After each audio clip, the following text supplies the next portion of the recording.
발톱 무좀 치료를 어떻게 해야 될까요? 남자분들은 군대에서, 여자분들 경우에는 페디큐어 받다가 옮은 분들 치료는 하나요? 발톱 무좀은 결국에 이제 곰팡이균 감염입니다. 곰팡이균이 몸에 생기면 치료. 안녕하세요. 순천의 정윤희 원장입니다. 오늘 저희가 말씀드릴 내용은 발톱 무좀에 관한 거예요. 그런데 이제 개인적으로는 가장 보람 있는 시술이기도 하고요. 그리고 고맙다는 인사 가장 많이 받는 시술 아닐까 합니다.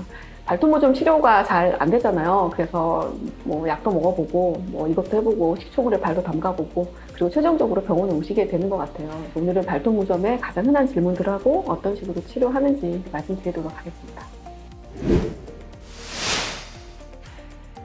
발톱 무좀은 결국에 이제 곰팡이균 감염입니다. 곰팡이균이 몸에 생기면 쇠골백성이고, 뭐 음부 생기면 음부백성, 뭐 두피에도 생길 수 있고요. 발에 생기면 발무좀, 발톱에 생기면 조각백성, 발톱무좀 이런 식으로 부를 텐데요.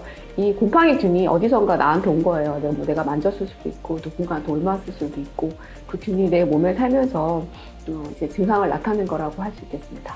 발톱 무좀 치료를 하다 보면요, 남자분들은 군대에서 생겼다는 분들 되게 많아요. 그 이유가 뭐냐면 단체 생활을 하기 때문에 옮을 가능성이 좀 더 많아지고요. 그리고 이제 우리 군화 신잖아요. 근데 군화가 뭐 바람도 잘 안 통하고 그거를 축축한 거를 하루 종일 신고 뭐 훈련하고 이러면 땀도 나고 이런 경우가 발톱 무좀의 가장 악화 인자인데요. 발톱 무좀은 따끈하고 습기 있고 축축하고 바람 잘 안 통하고 이런 환경에서 잘 자라게 돼요. 그래서 군대에서 많이 걸리기도 하시고, 그리고 이제 저희 병원에는 안전화 신고 일하는 분들이 한 팀 다 다니시는 분들도 계시거든요. 그래서 안전화 신는 분들도 많으신 것 같아요. 그리고 이제 여자분들 경우에는 군대 안 가잖아요. 그러니까 페디큐어 받다가 옮은 분들 많으신 것 같거든요. 개인적으로는 페디큐어 받으실 때 개인 파일 쓰시고 리퍼도 뭐 꼭 곰팡이균만 아니라 다른 감염 우려들도 분명히 있기는 하거든요. 그래서 개인 제품 쓰시는 거 추천드리도록 하겠습니다. 그리고 패디를 붙어 있을 때는 모르다가 패디 제거하고 나면 밑에 곰팡이균 숨어있는 경우들도 있거든요. 그래서 패디는 하신 경우에는 패디를 하셨다가 약간 쉬는 텀, 밑에 발톱 괜찮은지 확인하고 그런 텀 가지고 하시면 좋을 것 같습니다. 그러면 곰팡이균, 그러니까 발톱 무좀 치료를 어떻게 해야 될까요? 치료는 하나요. 곰팡이균 없어지게 하면 되는 거죠. 근데 없어질 때 또 한 가지 중요한 게 이 곰팡이가 자랄 수 없는 환경을 만들어주는 게 되게 중요해요. 그래서 저희 무좀 치료는 아무래도 여름에 좀 많이 오시는 편인데, 여름에 이제 발톱 보니까 너무 심해져 있어서 오시는 거잖아요. 그런 경우에 뭐 저희 잔소리처럼 얘기하는데요. 양말을 좀 가지고 다니셨으면 좋겠어요. 그러니까 땀이 나는 경우에 깨끗하게 씻고 말리고 양말 바꿔 신고 이렇게 해주시면 좋은데, 그게 안 될 때는 뭐 티슈로라도 약간 닦고 발을 말렸다가 양말을 바꿔 신는 것만으로도 도움이 되거든요. 그래서 양말 바꿔 신는 거 추천드리고요. 그리고 또 한 가지는 신발 관리예요. 만약에 내가 운동화가 땀이 많이 났다 그럴 때는 박박 씻어서 깨끗하게 삶아서 말려서 사용하시는 게 가장 좋고요. 이제 구두라서 빨 수가 없다 그런 경우에는 햇볕에 말리셔도 좋고요. 뭐 구두 상할까 걱정된다 그러면은 바람 잘 통하는 곳에 좀 건조를 하세요. 그리고 사용을 하시는 게 좋아요. 그래서 그 신발을 계속 하나만 계속 신고 다니면 내가 발톱 무좀을 아무리 치료를 해도 그 무좀균이 신발 속에 살고 있겠잖아요. 그래서 치료가 잘 안 되는 경우가 많거든요.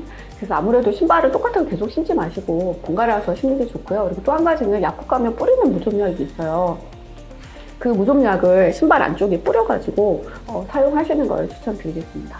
그리고 또 한 가지 집에서 할 수 있는 건 발매트에 관한 거예요. 그러니까 씻고 나오면 발매트에 발을 닦잖아요. 그러면 거기에서 축축하니까 계속 거기에 무좀균이 살고 있게 돼요. 그럼 다른 사람들 옮길 수가 있었잖아요. 그래서 저희는 무좀 있는 분들은 집에서 발매트 치우시라고 그렇게 말씀드리고 있습니다. 그리고 또 한 가지는 저희 무좀 치료하실 때 잔소리처럼 말씀드리는 내용이 뭐냐면은 우리가 머리 감고 샤워했어요. 그러면 발이 이렇게 패여 있으니까 여기 물이 고여 있잖아요. 근데 대충만 닦지 마시고요. 여기를 잘 닦으세요. 깨끗하게 잘 닦고, 그리고 머리 말릴 때 드라이어로 여기를 좀 바짝 말려주세요. 그러면은 무좀균이 살기에 좀 불리한 환경이기 때문에 치료에 도움이 됩니다.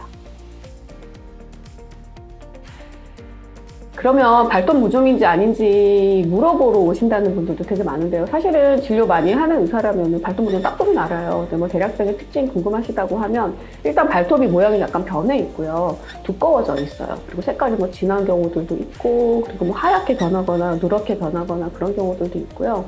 그리고 그런 발톱 이렇게 제거하다 보면 이렇게 푸석푸석하면서 균 되게 많이 자라고 있거든요. 그런 부분도 제거를 해주시면 좋습니다. 발톱 무좀 치료가 크게 먹는 거, 바르는 거, 레이저 이렇게 세 종류가 있을 텐데요.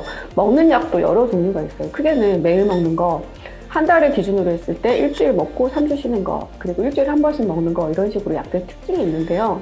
그 부분은 사실 의사 선생님의 영역이라서 그거는 뭐 진료하시고 결정하시면 될 것 같고요. 그리고 바르는 거는 두 종류가 있어요. 하나는 전문의약품인 거, 하나는 일반 의약품인 거, 이렇게 두 종류가 있는데요. 당연하게도 전문의약품 치료가 좀 더 잘 됩니다. 그래서 바르는 것도 사용 잘 하시면 좋고요. 그리고 또 한 가지는 레이저인데요. 저희가 사용하고 있는 레이저는 루눌라라고 하는 레이저예요.